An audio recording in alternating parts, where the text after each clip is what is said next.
I'll show you this gadget I've designed and 3D printed. It's obviously a clock. In the back it's got a circuit board that connects Wi-Fi to Wi-Fi to get the time off the internet time server, and two servos to drive the hands. So I'll show you at the moment. I've got a wireless clock here. It's currently 8 minutes, coming up 9 minutes past 8. So if I power this thing up with a USB power bank, it should connect to the Wi-Fi, get the time from an internet time server, and you can see it's moved the hands now to show the correct time, which is 10 past 8. Now, to allow it to drive the hands of the clock a full 360 degrees, it's got these gears inside. The servos can't travel that far. Sorry, it's printed in black PLA, most of it. I originally printed the hands in black PLA as well, but I reprinted the hands in orange so we can see them. But if you can see those, it's got two sort of almost half gears there, one on each servo, and they drive the gears that move the hands. So the servos only sweep about plus or minus 60 odd degrees, but that allows the hands to go a full 360. The gear ratio is actually 32 to 13. It's not sending a signal to the servo most of the time, so the servos just sit idle and draw very little power, and there's no wear on them. And then briefly for a second at each minute, it sends a signal to the minute hand servo, moves it on a minute, and the same for the hour hand servo, once every 12 minutes. So the board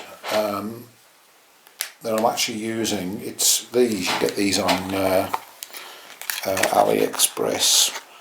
It's called DIY More ESP8285 MCU Strong. I say that $3 or $4, something like that. You could use any ESP8266, but this is convenient because, as I say, it's got the 3 rows of connectors. Comes with all the connectors in the back, and then the servos are just the normal cheapy 9-gram things that you can get if you buy them 4 or 5 at a time. You can get them for about $1 each. The only other parts you need are the 3D printed parts, which there are only 8 parts. There's the main sort of case of the clock, the front face and the top and sides. Then there's what I call the back plate that mounts all the hardware, the servos and the circuit board. And then there's the 2 drive gear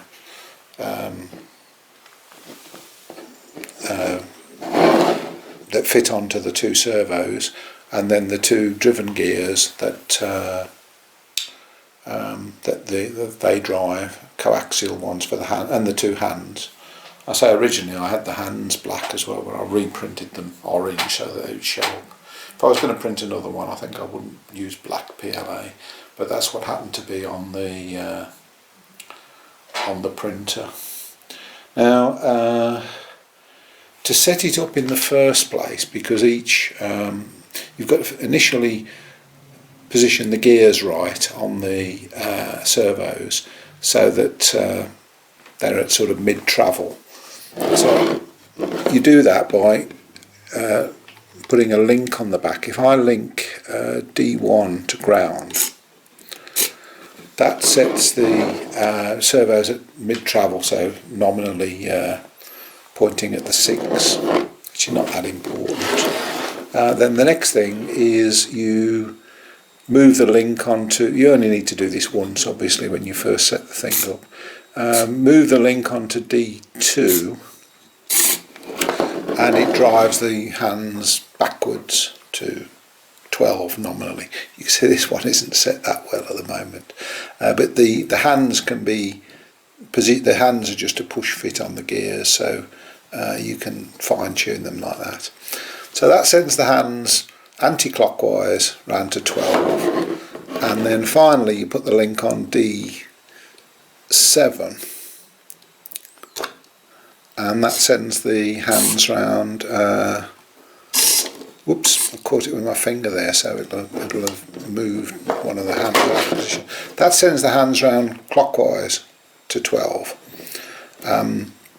So you can then look at them and say, oh, it's actually gone, 52 minutes or 63 minutes worth, and you can tweak the sketch because each servo has got a slightly different throw. So there's some numbers in the sketch, and you'll say, oh, it's gone 63 over 60 times as far as it should have done, and adjust the sketch accordingly until they do a full sweep. Now, if I take the link off now and try not to catch the fingers with the hands with my fingers this time, and it should come back to showing the correct time. There we go, which is as you can see, it's currently quarter past 8. So that's about it. So there's 8 parts to print. You can print them all at once on a standard size printer. I'll put some stills at the end showing the setup sequence. The only parts you need other than the 2 servos, the board and the 3D printed parts are 6 screws, 4 little screws holding the circuit board onto the back plate, and there's 2 screws holding the back plate onto the front, and then the other screws you get free with the servos, the servo mount screws, and the ones that hold the drive gears onto the servo output shafts. Okay, so there'll be some stills to follow, and I'll put the STL files and the sketch in the link if anyone fancies making one. Thanks for watching.